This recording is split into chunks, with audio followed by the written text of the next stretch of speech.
Selamat menonton, dan jangan lupa di-subscribe ya.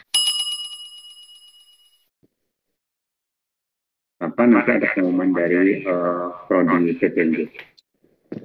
Ibu-ibu, perkenalkan nama saya Saifuddin Zubri. Saya tiap hari menjadi ketua jurusan di jurusan Pendidikan Agama Islam, dan tugas-tugas di PPNJ ini saya biasa ditugaskan di kelas PAI. Tapi biasa kalau sudah menjelang UP kayak ibu sekarang, tadi ada TO, kemudian nanti ada UKIN mempersiapkan UP, itu saya dari untuk tahun ini dari batch 1, batch 2, sekarang ibu-ibu batch 3, ibu-bapak batch 3. Di batch 1 itu lulus 100%, tidak. Kemudian di batch 2 kemarin, baru yudisium kemarin, 98%. Saya berharap untuk batch 3 ini kembali harus 100% ya Bu, Pak ya. Amin. Ya. Amin. Apa sekarang ada yang ikut caretakernya? Caretaker juga jangan ketinggalan. Kemarin caretaker itu ada sekitar 3 orang yang tidak lulus. Mudah-mudahan hari ini ikut lagi dan besok harus terbawa semua. Sementara ini akidah itu menempati peringkat tertinggi di antara mata pelajaran yang lain. Oleh karenanya, yang batch 3, saya berharap betul bahwa yang pertama jangan menyepelekan soalnya, nanti juga soalnya bisa saya jawab mudah, jangan menyepelekannya gitu. Itu satu bentuk kesombongan, dan kalau misalnya sudah ada pikiran kayak gitu, kayaknya nanti akan malah dijadikan menjadi ruwet, kan? Malah menjadi nggak paham. Jadi betul-betul pelajari. Kemudian tips yang pertama Bu, Ibu Bapak semuanya untuk sukses di UP, ujian pengetahuan, itu seluruh modul-modulnya di print out. Sudah di print out modul-modul yang dari pedagogis maupun profesionalnya. Alhamdulillah udah Pak. Harus sudah di print out semuanya. Baca modul itu di print outnya. Kalau baca modul di HP atau di laptop itu kadang-kadang tidak fokus untuk memikirkan jawabannya. Kemudian yang kedua, hari ini kita akan belajar atau mengikuti mendeskripsikan tentang kisi-kisi. Kisi-kisi Bapak Ibu sudah punya, sudah print out kisi-kisinya? Sudah, Pak. Saya belum Pak, belum print. Tapi udah punya, udah dikirim? Ada. Sudah, Pak, ada. Pak. Iya. Oke, yang dikirim itu sudah dalam bentuk ada petunjuk, misalnya kisi-kisi nomor 1 ada di KB1, modul berapa, KB berapa gitu sudah ada? Belum Pak. Oh, belum, oke. Nanti kita akan coba tunjukkan, misalnya kisi-kisi nomor berapa, ini ada di modul berapa, di KB berapa. Nanti Ibu catat ya Bu ya, supaya nanti kalau misalnya Ibu Bapak membaca modul sesuai dengan kisi-kisi ini akan langsung membaca modul sesuai dengan kisi-kisi yang ditunjuk. Ada berapa mahasiswa di Akidah Akhlak ini Bu, Pak? Ada 20 Pak. Ada 20 ya? Ya. Ini Pak Muhtadi sendirian apa perempuan? Yang lain laki-laki. Ya, Pak Latif sendirian ya? Ini sama Pak, ini Pak, Ada Pak TB. Sarifudin tuh Pak. Pak Oh, Kosma. ada 2 ya? Pak Ada 2 yang Abasnya ada 3. Oh, Pak Sarifudin. Saya juga Ini ada laki-laki Pak. Pak Agus. Pak Muhayyar Belum belum masuk, bagus. Pak Sofyan. Alhamdulillah pengesahan Pak Haji. Alhamdulillah kita bisa bersua melalui daring. Ya. Pas kalau misalnya lagi hujan-hujan gini malah susah ketemunya. Pada batch kedua kemarin, di samping kami berdiskusi melalui kisi-kisi ini, kemarin juga ada sempat pertemuan secara darat. Jadi dipertemukan. Kemarin ada pertemuannya di Cilegon. Apakah kemudian untuk batch 3 ini ada pertemuan atau tidak, nanti akan diumumkan oleh Prodi PPNJ. Iya, Pak. Kalau bisa sih ada pertemuan, karena dari pertemuan itu kita bisa berdiskusi lebih banyak, mempersiapkan UP. Bapak Ibu, UKIN itu insya Allah karena panitianya atau yang menilai masih di internal UIN, itu insya Allah ya kita usahakan. Tetapi kalau misalnya UP itu dinilai oleh panitia nasional, oleh pusat, kemudian menggunakan CAT. Jadi teman-teman yang ada di UIN Banten itu tidak bisa berbuat apa-apa. Yang bisa kami perbuat adalah memberikan pemahaman kepada ibu-ibu terkait dengan kisi-kisi, kemudian contoh soal. Insya Allah kalau misalnya hari ini kisi-kisi, maka besok kita mungkin insya Allah ada waktu untuk bisa belajar salah satu contoh soal. Dan insya Allah soalnya tidak jauh dari kisi-kisi. Kita mulai saja ya Bu ya, Pak? Ya, baik, Pak. Baik, Pak. Oke, nanti saya coba kisi-kisinya. Bisa dilihat Bapak Ibu? Ya, bisa Pak, jelas. Sinyalnya ya Bu. Oke, Ibu Bapak, kisi-kisi ini itu terdiri dari tiga kategori. Yang pertama dari nomor 1 sampai nomor 20 itu kisi-kisi terkait dengan TWK atau tes wawasan kebangsaan. Jadi wawasan kebangsaannya tergantung dari wawasan Ibu, sering ikuti berita-berita yang ada di televisi, sering membaca berita di koran, di mass media, dan sebagainya. Itu biasanya terkait dengan persoalan-persoalan karakter kebangsaan. Jadi nomor 1 sampai 20 itu adalah kisi-kisi terkait dengan wawasan kebangsaan. Dan dari nomor 1 sampai 20 itu wawasan kebangsaan. Dari nomor 21 sampai 70 itu adalah kisi-kisi untuk profesional, untuk modul-modul profesional. Kemudian selebihnya itu dari nomor 71 sampai 120 kalau tidak salah itu kisi-kisi untuk pedagogis.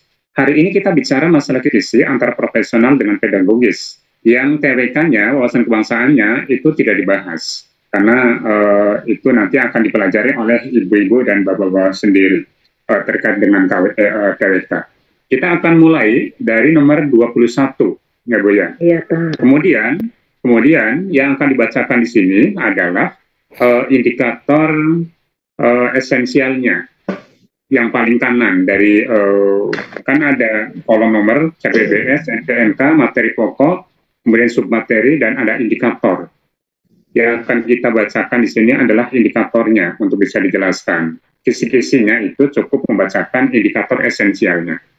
Kita bisa mulai Pak ya, Bu?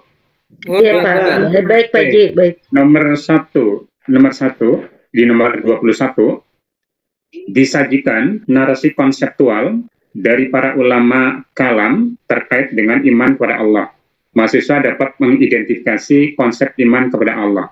Bapak Ibu harus coba untuk memahami kisi-kisi yang ada pada kata-kata di sini, kalimat di sini. Yang pertama, dalam indikator ini, nanti soalnya isinya adalah disajikan narasi konseptual dari para ulama kalam terkait dengan iman kepada Allah. Jadi ada teori-teori yang tidak lepas dari modul ya Bu ya, makanya modulnya dibaca Bu. Disajikan teori konseptual tentang dari para ulama kalam terkait dengan iman kepada Allah. Kemudian nanti soalnya akan berkisah tentang mahasiswa dapat mengidentifikasi konsep iman kepada Allah. Jadi kata-kata mahasiswa dapat mengidentifikasi konsep iman kepada Allah ini akan muncul dalam bentuk soal. Jadi yang harus digarisbawahi adalah dapat mengidentifikasi konsep iman kepada Allah. Di modul 1, ini ada di modul 1 KB1. Di sana ada modul 1 KB1, itu modul 1 akidah akhlak itu KB1, hakikat akidah Islam dan iman kepada Allah. Pokok-pokok materinya di sana ada hakikat iman kepada Allah, nomor 3, kemudian dalil iman kepada Allah, kemudian hakikat tauhid. Jadi yang nomor 21 ini, nomor 21 ini kisi-kisi ini ada di modul saja, lebih mudah. langsung membaca modul yang bersangkutan. Kemudian nomor berikutnya, ditunjukkan beberapa dalil tentang iman kepada Allah. Mahasiswa dapat menelaah dalil iman kepada Allah. Ini masih berbicara masalah iman kepada Allah, cuman bedanya, kalau di atas tadi adalah teori, konsep tentang iman kepada Allah, sementara pada soal yang kedua, itu akan diberikan beberapa dalil, bisa jadi Al-Quran, bisa jadi hadis, ya, terkait dengan dalil iman kepada Allah. Kemudian yang harus dipahami adalah ibu bapak harus dapat menelaah dalil iman kepada Allah. Jadi menelaah, misalnya dalil yang pertama itu masalah apa, yang kedua masalah apa, tiga masalah apa. Jadi kalau misalnya ada satu dalil yang dikemukakan di situ, ibu bapak harus mengerti. Kalau misalnya Al-Quran di situ kandungannya apa, kalau misalnya hadis terjemahannya apa di situ. Baru kemudian bisa menjawab soal di kisi-kisi kedua ini. Ya, yang kedua itu masih di modul 1, masih di KB 1, masih iman kepada Allah. Kemudian selanjutnya yang ketiga, disajikan konsep yang dikemukakan oleh para ulama kalam tentang iman kepada malaikat. Sekarang sudah bergeser ke ini. Mahasiswa dapat mengidentifikasi konsep iman kepada malaikat. Nah, ini sebenarnya sama saja dengan nomor 1. Kalau nomor 1 itu konsep tentang iman kepada Allah, nomor 3 ini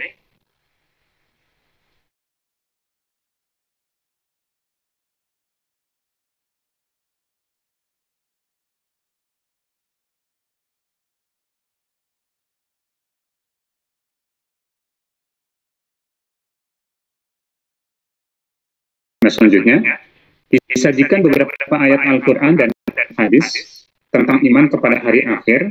Ya, ini sudah hari akhir. Disajikan beberapa ayat Al-Quran dan hadis tentang iman kepada hari akhir. Bapak Ibu harus mampu memetakan isi kandungan dalil-dalil yang berkaitan dengan iman kepada hari akhir.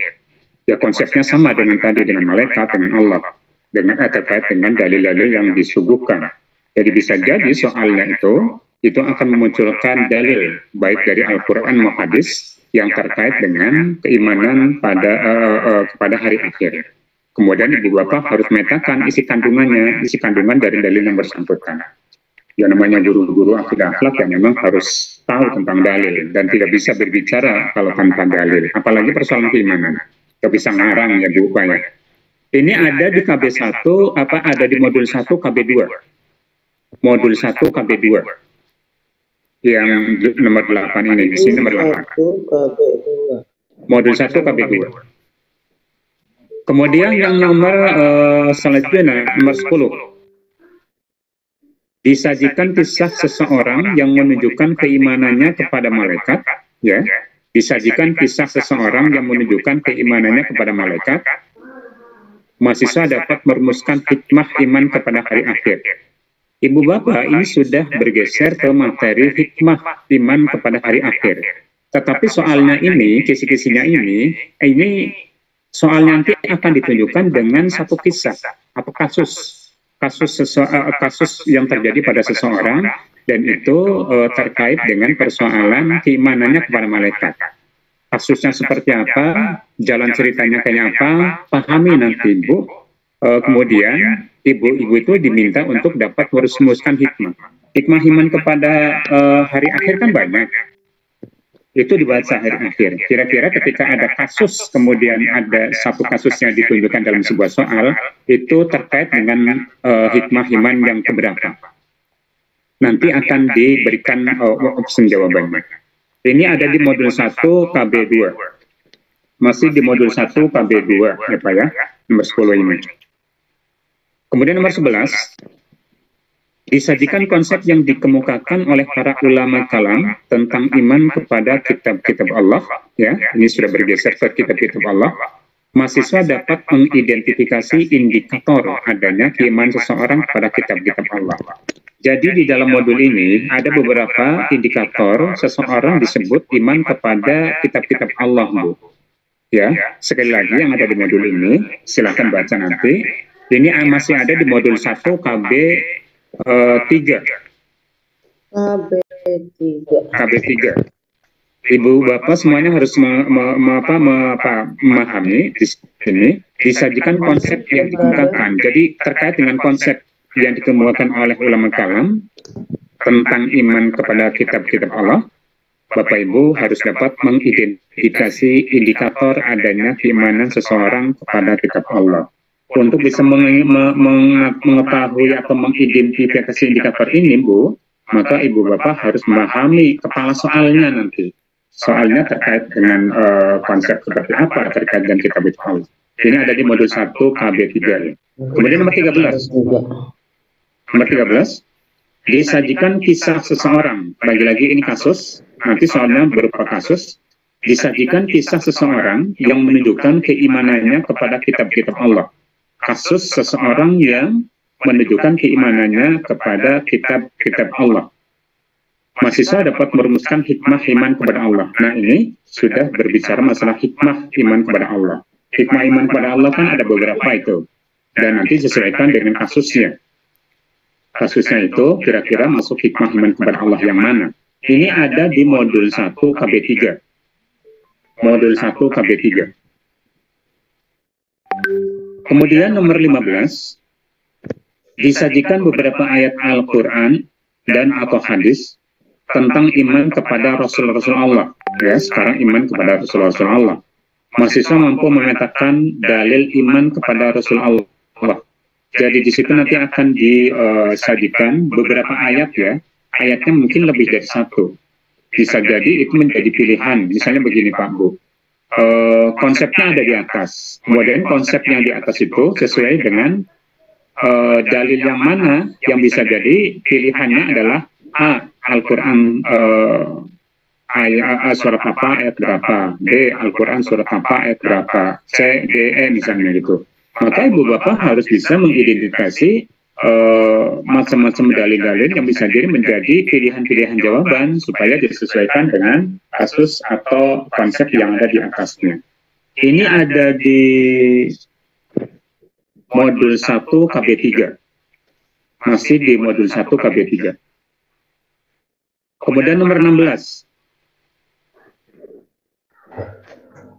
Nomor 16, disajikan kisah seseorang, ya, ini kasus ya, kisah seseorang yang menunjukkan keimanannya kepada Rasul-Rasul Allah. Mahasiswa dapat merumuskan hikmah iman kepada Allah. Ya, ini diulang ya. Nomor 16 ini adalah masih ada di modul 1 KB3. Nomor 17 Pak Bu.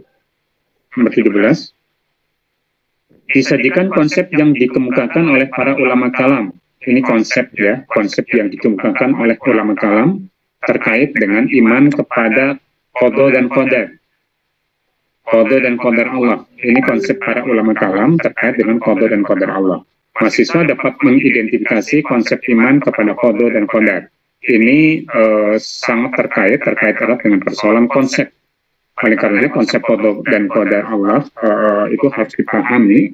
Dan sekali lagi Bu, wanti-wanti betul Bu, Pak, baca ininya, baca modulnya, karena semuanya ada di modul. Insya Allah tidak akan pernah keluar dari modul. Kalau toh ada penambahan, bisa jadi dalil-dalil yang dikemukakan itu tidak persis dari dalil yang ada di modul, bisa jadi dalil yang lain. Ini nomor berapa tadi Pak? 17 ya. Oke, ini ada di modul 1 KB4. Sudah di modul 1 KB4. Oh iya, kisi-kisi berarti ini lah. Iya, yang nomor 17 Bu ya, yang indikator esensialnya, nomor 17 itu ada di modul 1 KB4. Silakan dicatat itu di pinggirnya. Oke, kemudian nomor 19. Disajikan kisah seseorang. Ya, lagi-lagi kasus ya Bu ya, kisah. Disajikan kisah seseorang. Sana ke bibi. Itu emak dulu lagi emak. Di mute suaranya tuh. Bisa di mute dulu supaya tidak mengganggu yang lain. Aduh. Oke, nomor 18, nomor 19. 19, disajikan kisah seseorang yang menunjukkan keimanannya kepada qada dan qadar Allah. Ini soalnya nanti berupa kasus Bu. Akan didahului dengan sebuah kasus terkait dengan keimanan seseorang kepada qada dan qadar Allah. Mahasiswa dapat merumuskan hikmah iman kepada qada dan qadar. Nah, hikmah kepada iman kepada qada dan qadar itu ada di geser ke akhlak nomor 21 ini, Bu. Dan ibu-ibu jangan kaget kalau misalnya nanti di UP soal-soal akidah itu lebih banyak soal-soalan dalam bentuk kasus. Dari kasus itu kemudian ibu bapak semuanya diminta untuk menelaah, baik telah terkait dengan teori-teori keimanan, teori-teori keakhlak. Kalau akhlak lebih banyak pada kasus-kasus. Makanya kayak kalau nomor 21 misalnya, ini juga contoh soalnya nanti akan ditunjukkan dengan contoh perilaku anak-anak yang negatif dan positif. Nanti ibu bapak itu harus dapat menelaah pembagian akhlak. Oleh karenanya untuk tidak bingung pembagian akhlak itu apa saja, silakan ada di modul 2 KB1. Ada di modul 2 KB1. Ini sudah modul 2. Modul 2 itu tentang akhlak. Hakikat akhlak modul 2 ini. Modul 2 KB1. Nomor 23, diceritakan kebiasaan seorang siswa yang selalu hadir tepat waktu dan penuh disiplin serta tanggung jawab. Ini biasanya disiplin, tepat waktu, hadir di kelas, ataupun dimanapun ya, terkait dengan kedisiplinan dan tanggung jawab seseorang. Mahasiswa dapat menyimpulkan ragam akhlak terpuji terkait diri sendiri. Ya, ada beberapa ragam akhlak terpuji. Terpuji itu ada beberapa ragamnya. Dan silakan Bapak Ibu baca di modul 2 KB2. Modul 2 KB2. Nomor 23 ini. Nomor 24. Disajikan cerita tentang seorang anak yang menunggui, mendampingi, dan memberikan bantuan kepada ibunya, di mana kondisi ibunya sedang yang sering sakit-sakitan dalam hidupnya. Mahasiswa dapat mengidentifikasi adab kepada orang tua. Ini sudah masuk bicara masalah birrul walidain, dan ini ada di modul 2 KB2. Modul 2 KB2. Ini sekali lagi nanti soalnya akan dalam bentuk kasus perilaku yang dilakukan oleh anak menunggu ibunya sedang sakit, dan nanti akan ibu diminta untuk mengidentifikasi perilaku atau adab anak tersebut kepada orang tuanya. Ini ada di modul 2 KB2. Nomor 25. Nomor 25. Disajikan berita tentang kegiatan demonstrasi yang berujung kerusuhan di suatu daerah yang dilakukan oleh sekelompok masyarakat. Mahasiswa dapat merumuskan ragam akhlak terpuji dalam kehidupan sosial, bernegara, dan berbangsa. Ini terkait dengan seringkali terjadi kasus-kasus demonstrasi yang dilakukan oleh kelompok-kelompok tertentu.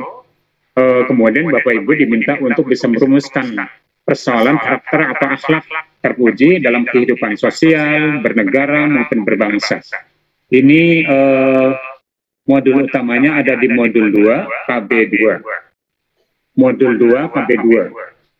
Tapi ini karena persoalan-persoalan kehidupan sosial, maka bisa jadi nanti kasus demonstrasinya itu harus dipahami ya Bu ya. Kemudian dikaitkan dengan persoalan akhlak yang terpuji. Seperti apa? Modul 2 KB2. Nomor 26. Nomor 26 disajikan beberapa contoh perbuatan negatif ya, contoh perbuatan negatif yang terjadi di masyarakat. Mahasiswa dapat mengidentifikasi konsep akhlak tercela. Ini sudah nomor 28 ya. 26. 26 ya. 26 Pak. Disajikan beberapa contoh perbuatan negatif yang terjadi di masyarakat. Mahasiswa dapat mengidentifikasi konsep akhlak tercela dalam Islam. Ya, ibu sudah terbiasa lah akhlak negatif itu seperti apa. Nanti ibu-ibu diminta untuk mengidentifikasi konsep akhlak tercela. Konsep akhlak tercela itu kan banyak sekali ya. Ada beberapa konsep tercela. Ada madmumah, ada macam-macam lah.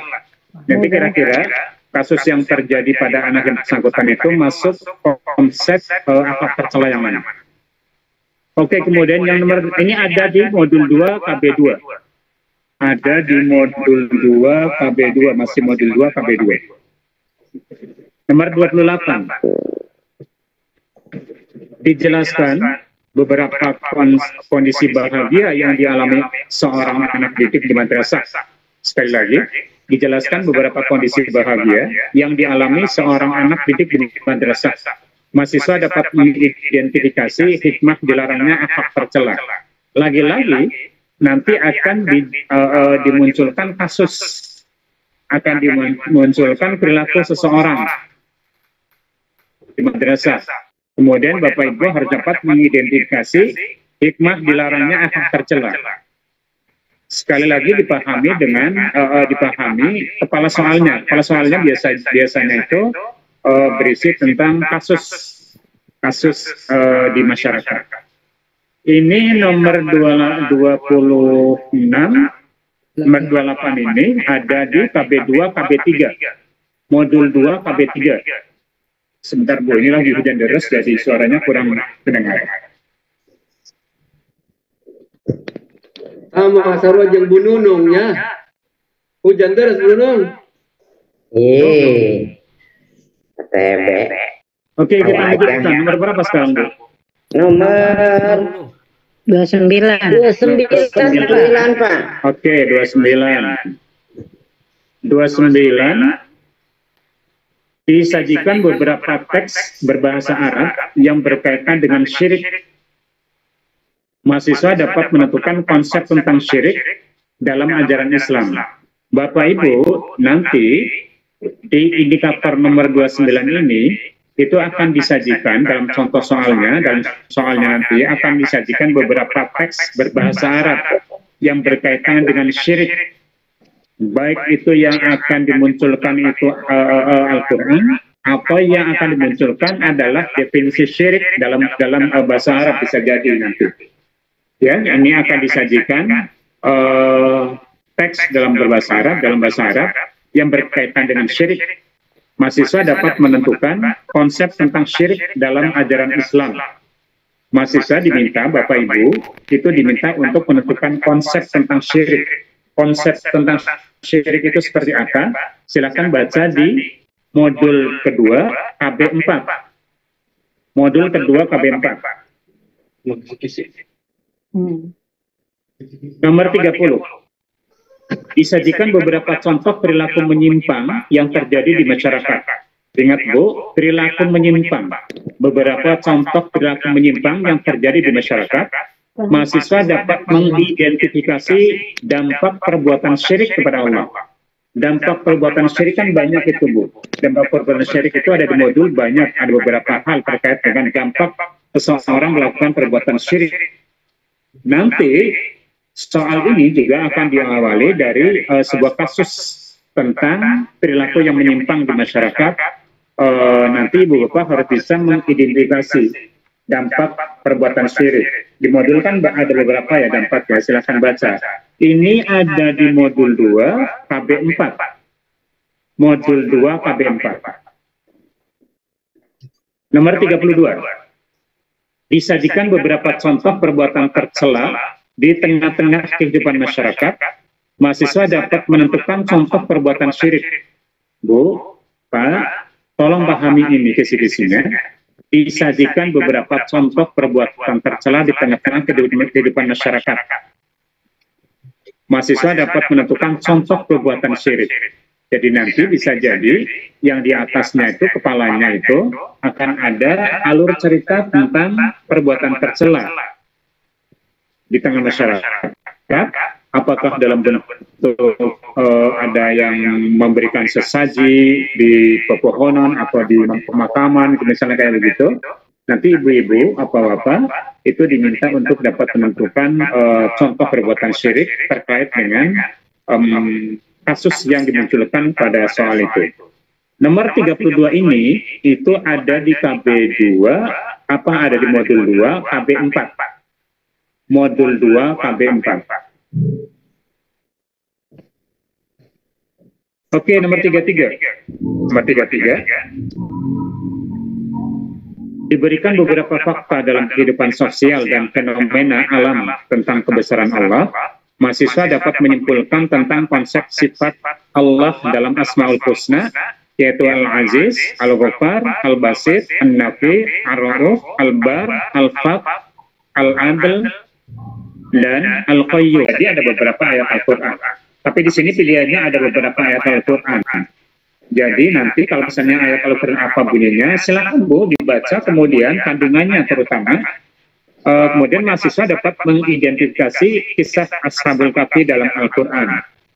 Untuk bisa mengidentifikasi ini, otomatis saya harus mengetahui kandungan dari ayat yang dimunculkan nanti. Ini ada di modul 4 KB2. Modul 4 KB2.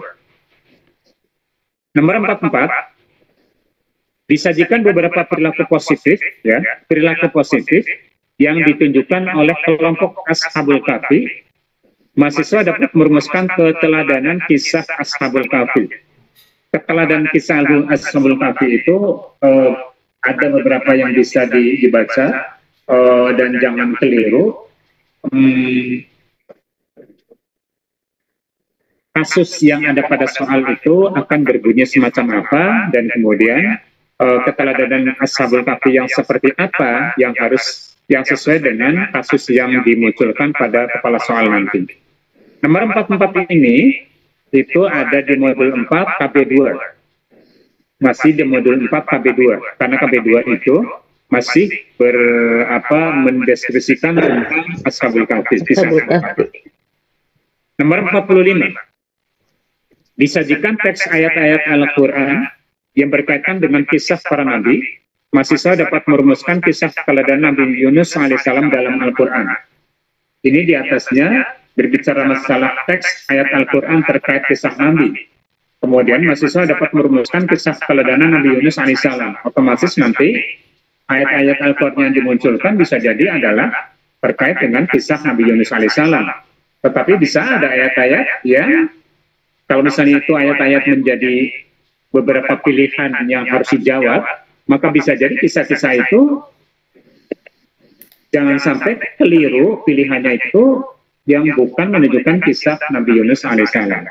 Oleh karenanya silakan Bapak Ibu bisa baca di modul 4 KB3. Modul 4 KB3. Nomor 46. Disajikan teks ayat-ayat Al-Quran yang berkaitan dengan kisah para nabi. Ya. Disajikan teks ayat-ayat Al-Quran yang berkaitan dengan kisah para nabi. Mahasiswa dapat merumuskan kisah keteladanan Nabi Ayub alaihissalam dalam Al-Quran. Ini konsepnya hampir sama dengan yang nomor 45, tapi bedanya kalau 45 itu masih Nabi Yunus alaihissalam, dan 46 ini sudah Nabi Ayub alaihissalam. Seorang nabi yang diberikan ujian berupa penyakit yang diderita oleh dirinya. Sementara kalau Nabi Yunus kan lari dari umatnya, kemudian dia naik perahu. Begitu naik perahu, sebelum dia menjeburkan diri ke laut, itu diundi terlebih dahulu. Undian pertama yang keluar Nabi Yunus. Orang-orang yang di kapal itu nggak setuju itu Nabi Yunus itu akan jebur, karena dianggap Nabi Yunus itu orang soleh gitu. Akhirnya yang ada di kapal itu minta diundi lagi, yang kedua diundi lagi. Begitu undian yang kedua, yang keluar Nabi Yunus lagi. Nabi Yunus sudah buka baju dan siap untuk terjun. Tetapi orang-orang di kapal itu masih tidak mau. Jangan Anda yang terjun, karena ini kapal kelebihan penumpang dan harus ada yang jebur memang supaya tidak tenggelam. Oleh karenanya para penumpang yang ada di kapal itu minta untuk yang terakhir kita undi lagi siapa yang akan keluar. Ternyata undian yang ketiga masih tetap Nabi Yunus alaihissalam yang keluar. Akhirnya Nabi Yunus alaihissalam buka baju lagi, kemudian jebur. Begitu jebur ke laut, ikan yang berasal dari samudera yang jauhnya luar biasa langsung datang dengan kecepatan tinggi menyambar Nabi Yunus alaihissalam. Iya, itu nomor 45, 46 terkait dengan Nabi Yunus, Nabi Ayub alaihissalam. Ini kalau misalnya membaca kisah-kisah Israiliyat, kisah tentang penyakitnya Nabi Ayub alaihissalam itu lebih mengerikan.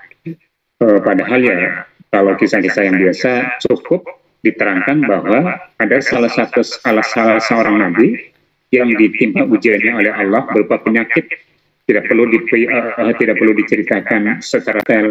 Masalahnya dalam kisah Israiliyat itu dikatakan sampai uletnya itu yang menempel pada borok-borok yang ada pada Nabi Yunus, Nabi Ayub alaihissalam. Begitu ulet-uletnya jatuh ke tanah, malah Nabi Ayub mengambil ulet dari yang sudah jatuh itu, ditempelkan lagi ke badan yang ada boroknya, dan kemudian Nabi Ayub bilang, kembalilah ke tempat makanmu ini dan nikmati apa yang Anda makan di tubuhku ini. Jadi ceritanya miris, tapi kemudian ada kelompok lain yang mengatakan kita cukuplah mengetahui bahwa Nabi Ayub alaihissalam itu diberikan ujian berupa penyakit, tetapi jangan sampai kemudian diceritakan sampai sedetail itu, karena menceritakan sampai ke borok-boroknya, sampai ulet-uletnya jatuh di lagi dan sebagainya, itu menunjukkan bahwa muruah seorang nabinya terasa berkurang. Iya. Wallahu a'lam lah mana yang benar itu ya. Oke, sekarang ini nomor 46 itu ada pada KB4 modul 4 KB3. Modul 4 KB3. Masih di KB3. Nomor 47. Disajikan data dan informasi sejarah tentang biografi Nabi Yunus alaihissalam. Nabi Yunus alaihissalam itu bin Matta.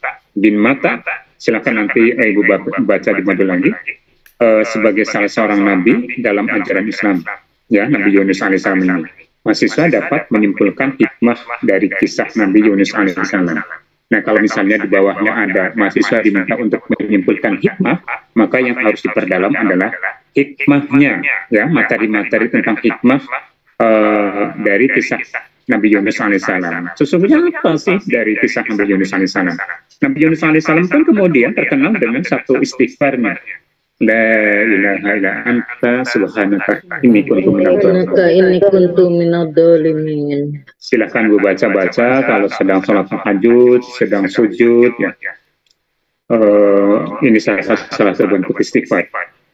Istighfar yang lain bentuknya yang lain lagi juga banyak. Misalnya dari Nabi Adam alaihissalam, yang mana bunyinya kalau istighfar Nabi Adam, Bu?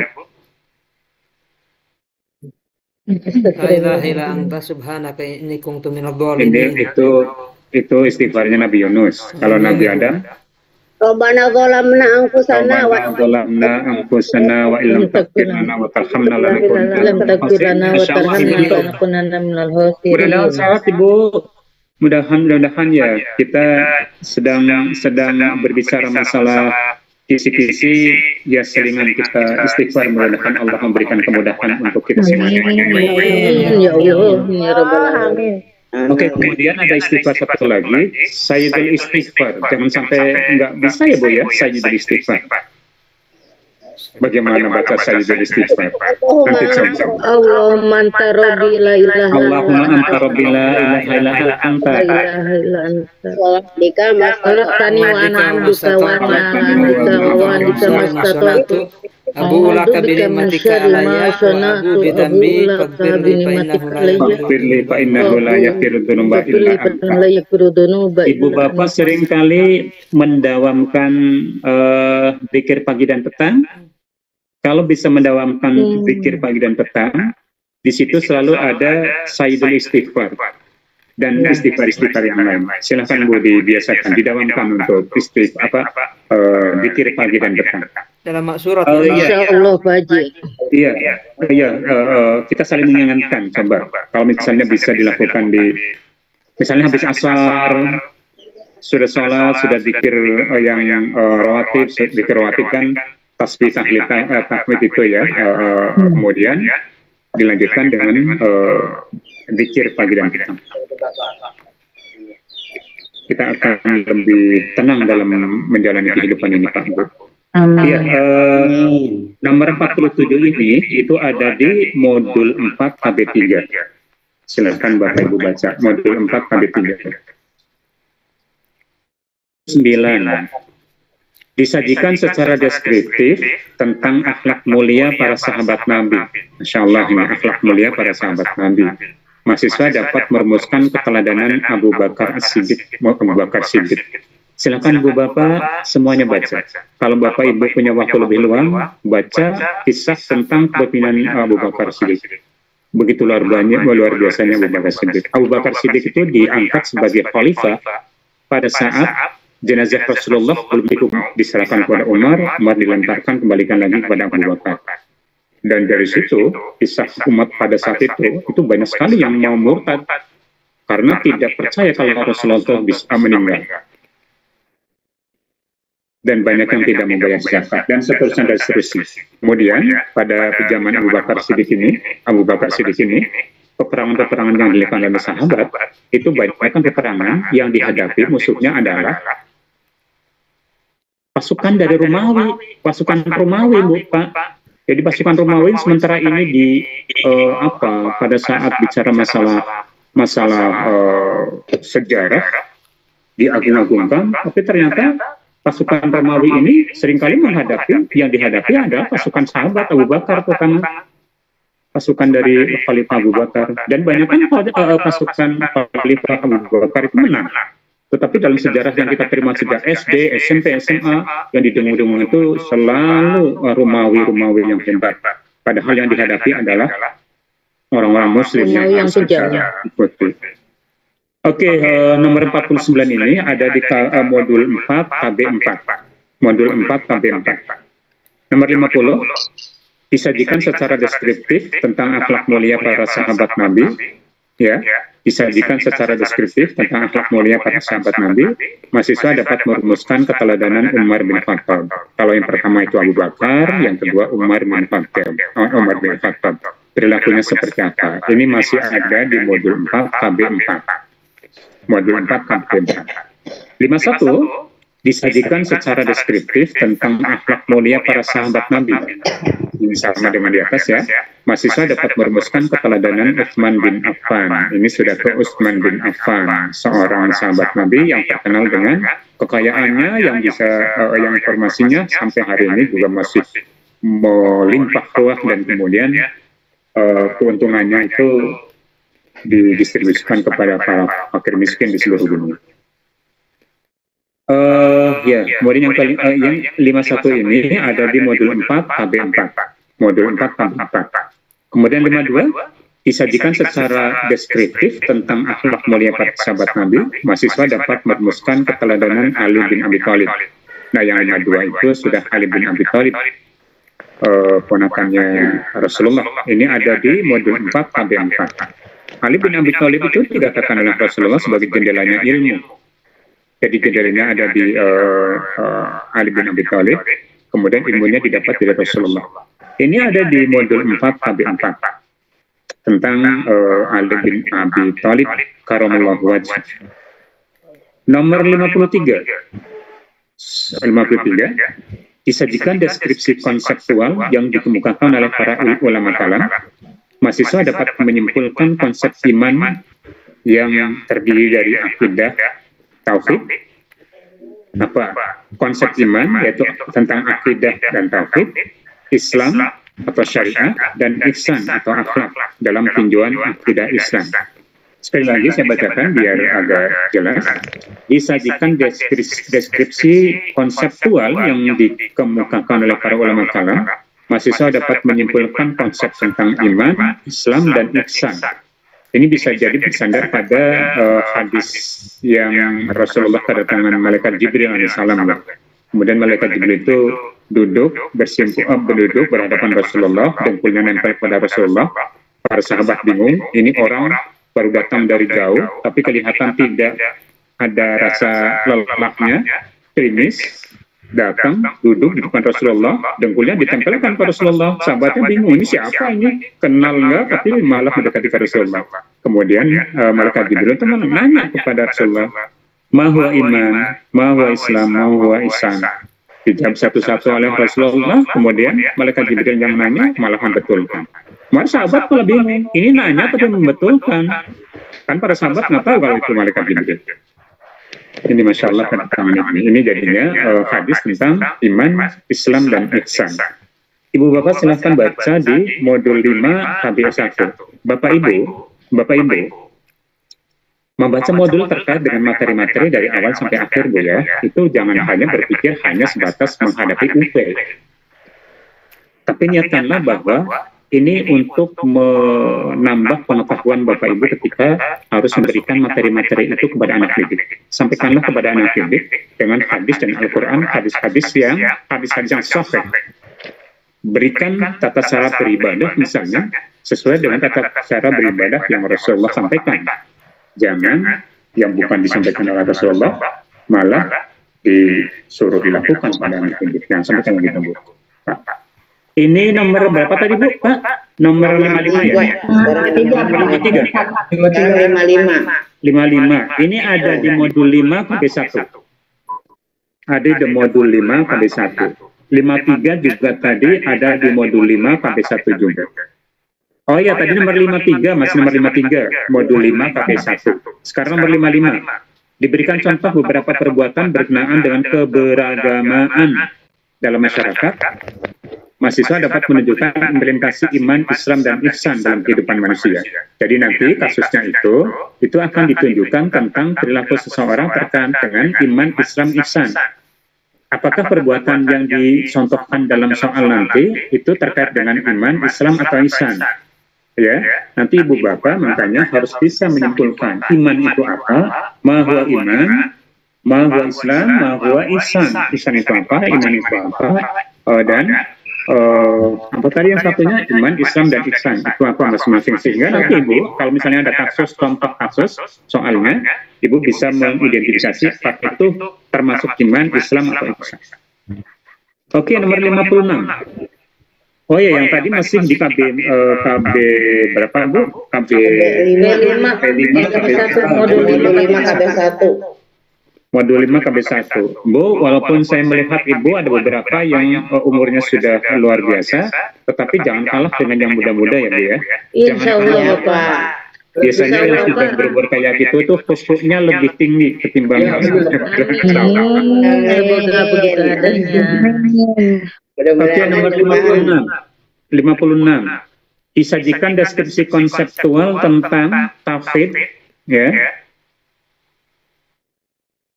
Disajikan deskripsi konseptual tentang tauhid dan kedudukannya dalam ajaran Islam. Mahasiswa dapat menyimpulkan konsep tauhid dalam ajaran Islam. Tauhid ya, tentang tauhid. Sekali lagi saya bacakan. Disajikan deskripsi konseptual tentang tauhid dan kedudukannya dalam ajaran Islam. Ya, tauhid kedudukannya dalam ajaran Islam. Bapak Ibu diminta untuk dapat menyimpulkan konsep tauhid dalam ajaran Islam. Konsep tauhid itu seperti apa dalam ajaran Islam? Konsep tauhid kan sebenarnya konsep yang paling dasar, yang paling utama dalam ajaran Islam. Sebelum Ibu Bapak memberikan materi-materi tentang ibadah, materi-materi tentang akhlak, materi-materi tentang zakat, sholat, dan sebagainya, maka yang harus ditanamkan terlebih dahulu secara mendalam adalah materi-materi tauhid. Jangan sampai materi tauhidnya diberikan kepada anak didik, itu salah pemberian materinya. Salah pemberian materi tauhid, maka kita yang salah akan terus-terusan mendapatkan dosa sepanjang umur. Jadi jangan sampai salah konsep tauhidnya, jangan salah. Lebih-lebih Ibu Bapak menghadapi UP, Ibu Bapak itu harus tahu betul konsep tauhid yang sesungguhnya itu apa dalam ajaran Islam. Posisinya seperti apa. Ini ada di modul 5 KB2. Modul 5 KB2. Nomor 59, disajikan secara deskriptif tentang metode penemuan kebenaran secara keilmuan. Penemuan kebenaran secara keilmuan. Mahasiswa dapat menunjukkan metode penemuan kebenaran dalam ilmu kalam, tasawuf, dan filsafat. Bapak Ibu, ini sudah bergeser kepada ilmu kalam, tasawuf, dan filsafat. Untuk bisa menjawab soal ini, nanti akan dideskripsikan metode penemuan kebenaran. Sebenarnya menurut penemuan keilmuan ini, ilmu kalam, tasawuf, filsafat itu 3 macam ilmu yang sesungguhnya sama-sama dalam rangka menemukan kebenaran. Nanti soal yang akan muncul bisa jadi itu akan ada deskripsi tentang penemuan kebenaran secara keilmuan. Akan dijelaskan penemuan kebenaran. metode yang dilakukan oleh ilmu kalam dalam mendapatkan atau menemukan kebenaran itu berbeda dengan kebenaran yang didapatkan melalui ilmu tasawuf, berbeda dengan filsafat. Walaupun filsafat juga tidak 100% umat Islam itu setuju dengan ilmu filsafat. Tapi di konsep ini, penemuan kebenaran itu terbagi menjadi 3. Nah, supaya dapat menjawab soal ini, Ibu Bapak harus mengenal tasawuf bagaimana melalui filsafat. Kalau Ibu Bapak sudah bisa menemukan pintu masuk penemuan kebenaran masing-masing ilmu ini tadi, maka insya Allah bisa dapat menjawab soal yang sudah dikonsepkan nanti di kepala soalnya. Ini ada di modul 5 KB3. Modul 5 KB3. Nomor 59 itu. Nomor 60. Disajikan deskripsi konseptual tentang perkembangan ilmu dalam dunia Islam, mahasiswa dapat menelaah sejarah munculnya ilmu kalam dalam Islam. Nah, ini ilmu kalam dalam Islam. Ilmu kalam sebenarnya, ilmu kalam ya harus dipelajari dulu. Kronologis munculnya ilmu kalam itu seperti apa? Ini kan terkait dengan persoalan munculnya kayak Jabariyah, kemudian Mu'tazilah dan sebagainya. Muncullah ilmu kalam di sini. Karena terkait muncul satu konflik di antara kelompok-kelompok itu, sehingga muncul ilmu kalam ini. Sekali lagi nomor 60 ini terkait dengan persoalan sejarah munculnya ilmu kalam. Silakan baca di modul 5 KB3. Modul 5 KB3. Nomor 62. Diberikan beberapa contoh pendapat berkenaan dengan perbuatan manusia. Ya, ini pendapat berkenaan dengan contoh perbuatan manusia. Mahasiswa, ibu-ibu, bapak-bapak harus dapat menunjukkan perbedaan pandangan aliran Jabariyah, Qadariyah terhadap perbuatan manusia. Nomor 62 ini khusus berbicara masalah aliran Jabariyah dan Qadariyah. Seperti apa sesungguhnya konsep yang dikemukakan oleh Jabariyah, seperti apa yang dikonsepkan oleh Qadariyah. Untuk bisa menjawab pertanyaan pada kisi-kisi nomor 2 ini, nanti akan didahului soalnya didahului dengan contoh kasus, dan kemudian perilaku-perilaku yang dicontohkan dalam kasus itu apakah masuk kategori Jabariyah atau Qadariyah. Ini ada di modul 5 KB4. Modul 5 KB4. Terusin sebentar lagi ya Bu ya. Nanti setelah asar mungkin akan dilanjutkan pedagogisnya oleh Bu Dr. Fitri Hilmiati. Nomor 64. Disajikan deskripsi konseptual tentang konsep tasawuf. Nah, ini sudah bergeser ke konsep tasawuf. Disajikan deskripsi konseptual tentang konsep tasawuf sebagai bagian dari ajaran Islam.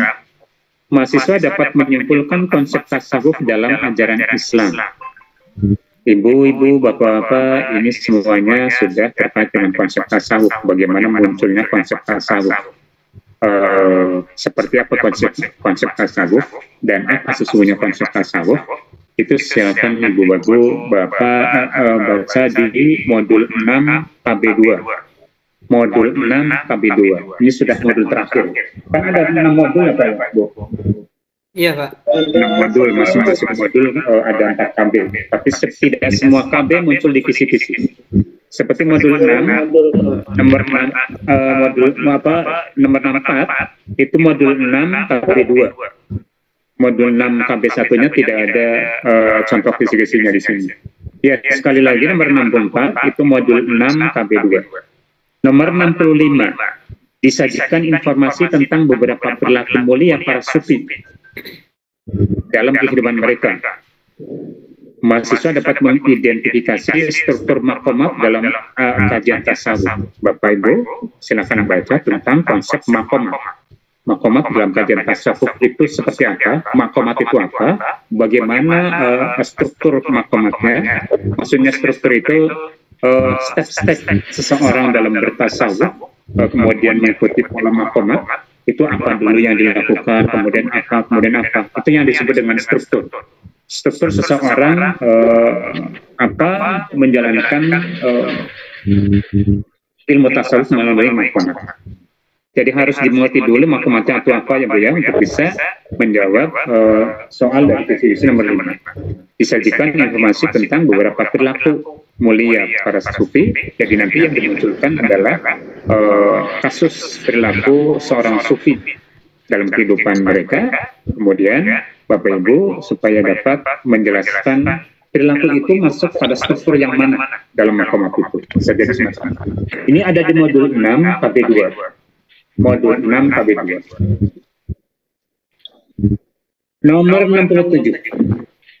Nomor 67. Disajikan informasi tentang makomat dan akwal dalam tasawuf. Peserta dapat menganalisis konsep makomat dan akwal. Ini ada tambahan lagi Bu. Kalau tadi pada nomor sebelumnya itu hanya berbicara masalah struktur makomat. Tetapi pada nomor 67 itu sudah ditambahkan dengan akwal. Ya Bu ya, tentang akwal. Apa itu akwal? Apa itu makomat? Tadi makomat kan sudah harus didalami dulu makomat itu apa. Dan kemudian sekarang ditambah dengan akwal. Ini akwal juga salah satu struktur yang ada pada ilmu tasawuf. Ada makomat, ada akwal. Ya, disajikan informasi tentang makomat dan akwal dalam tasawuf. Peserta dapat menganalisis konsep makomat dan akwal. Silakan baca Bu di modul 6 KB2. Modul 6 KB2. Karena ini lagi berbicara masalah tasawuf. Nomor 68. Disajikan informasi tentang beberapa bentuk makomat dan akwal. Masih makomat dan akwal. Mahasiswa dapat menunjukkan contoh makomat dan akwal. Contoh makomat dan akwal dalam bentuk perilakunya, Bu. Tapi nanti ya tinggal melakukan apa pilihan yang mana yang betul yang sesuai dengan makomat dan akwal. Sekali lagi saya bacakan. Disajikan informasi tentang beberapa bentuk makomat dan akwal. Makomat dan akwal itu ada beberapa bentuk-bentuknya. Kemudian kalau misalnya sudah dikonsepkan di soal itu, Ibu Bapak harus dapat menunjukkan contoh makomat dan akwal. Ini ada di modul 6 KB2. Modul 6 KB2. Kita lanjut ke nomor 69.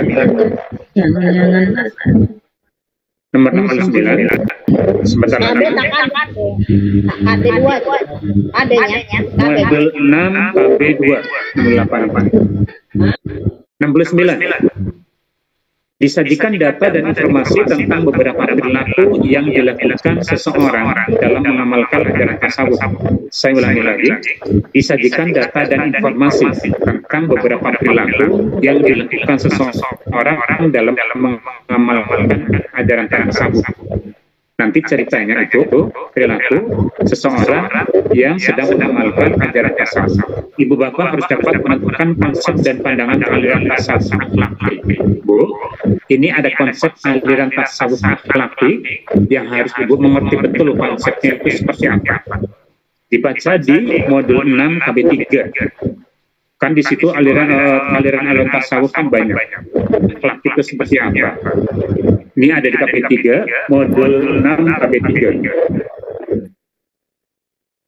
Nomor 70. Disajikan data dan informasi tentang beberapa perilaku yang dilakukan seseorang. Lagi-lagi perilaku seseorang yang mengamalkan ajaran tasawuf. Mahasiswa dapat menentukan konsep dan pandangan aliran tasawuf falsafi. Sekarang Ibu harus mengerti apa itu yang disebut dengan tasawuf falsafi. Dalam tasawuf itu ada 3 aliran. Ada 3 aliran dalam tasawuf. Yang pertama akhlaki, yang kedua falsafi, yang ketiga ilfani. Nanti karena ini nomor 70, nomor berapa? Nomor 70 ya. Ini khusus pada persoalan aliran tasawuf falsafi. Aliran tasawuf falsafi itu sebenarnya konsepnya seperti apa? Dan sesuaikan dengan contoh perilaku yang nanti muncul di soal pada kisi-kisi 70. Ini ada di modul 6 KB3. Ada di modul 6 KB3. Nomor 71. Disajikan data dan informasi tentang beberapa perilaku yang dilakukan oleh seseorang dalam mengamalkan ajaran tasawuf. Sama saja dengan nomor di atasnya. Mahasiswa dapat menentukan konsep dalam dan pandangan aliran tasawuf irfani. Jadi 69 itu konsep aliran tasawuf akhlaki, 70 itu falsafi, dan 71 itu irfan. Seperti apa konsep masing-masing aliran itu? Bapak, Ibu, tolong baca modulnya di modul 6 KB3.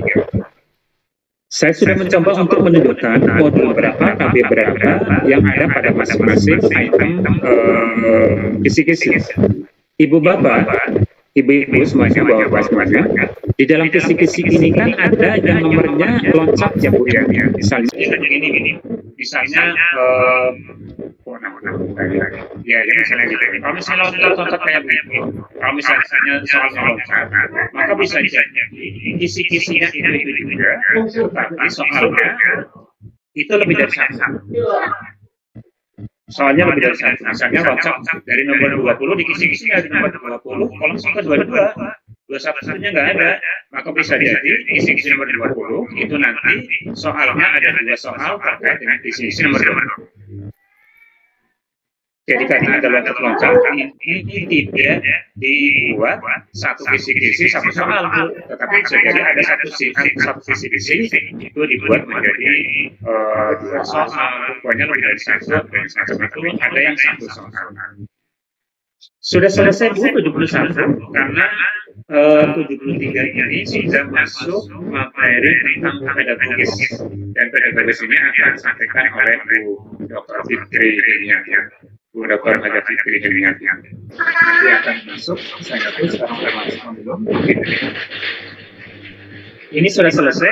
Barangkali ada yang dipertanyakan Pak Bu. Saya minta yang pertama modul-modulnya di print out, ya Bu ya, modul-modulnya di print out, dibaca, itu sesuai dengan KPKP tadi yang sudah ditunjukkan pada setiap item kisi-kisi, modul berapa, KP berapa. Karena kemungkinan kalau misalnya dibaca semuanya dari modul 1 sampai 6 secara detail, barangkali Ibu berat, maka dibaca saja seperti petunjuk dari modul berapa, KP berapa yang ditujukan untuk pada kisi-kisi tadi yang sudah dibaca.